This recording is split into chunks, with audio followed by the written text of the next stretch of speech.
as our main characters approach slowly to a pedestal in which Adil's previous device that he had used, suspiciously on this pedestal, purposefully, within the midst of the black pond on top of the ledge.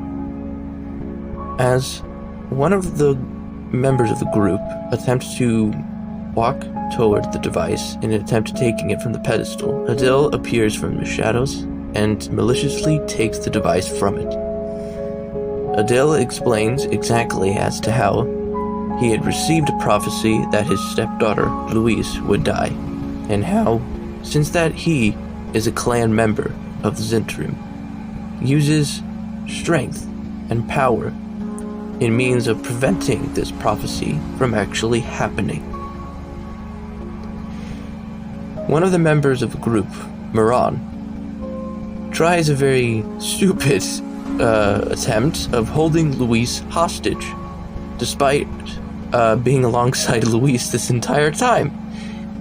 As Moran holds Louise hostage in an attempt to forcing Adil to surrender the device from his hand, Adil purposefully drops the device, maliciously says to the group as he does this, "You'll have to get it yourself." Once the device is dropped into the pond of vampire blood, the liquid suddenly forms into some liquefied humanoid shape as the device's electric-like currents start to vein across this liquid form, almost giving life to it in a more manipulative fashion. Our main characters, as they attempt to maneuver a trap in means of taking the device and pulling it from the liquid entity's chest, the liquid entity with the device screams and ultimately causes the vampires to awaken within Obsidian. At least some of the vampires that were not released previously against the Diamond and Ruby Empires so far. Before the vampires could swoop down to attack anybody, the main group manages to maneuver a trap in which they would use axes to try and graphook the device from the creature.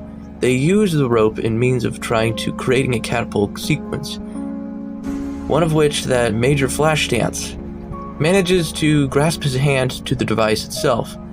He grabs hold of the device, and the liquid creature and the device is catapulted.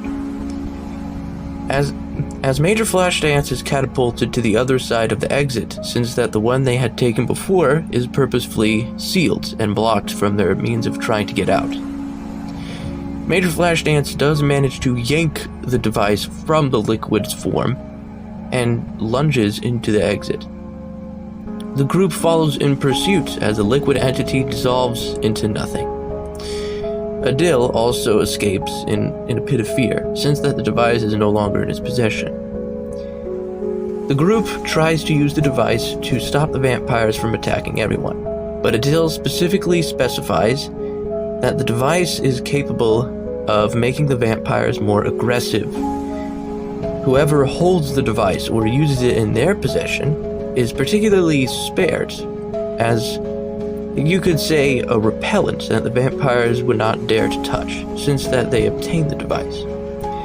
Adil, using the device, made the vampires aggressive, and he was the only person that was spared since he had the device in his possession. However, the device is not capable of controlling the vampires. It only inflicts fear and manipulative ways into the vampires' bloodstreams.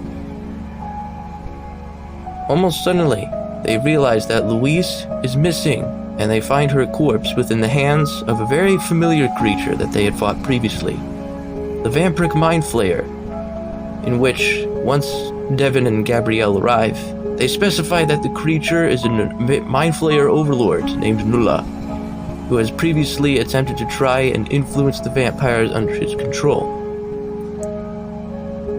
Nulla, dropping Louise's corpse to the ground, declares vengeance in means of obtaining the device for himself, means of trying to manipulating the vampires in his command.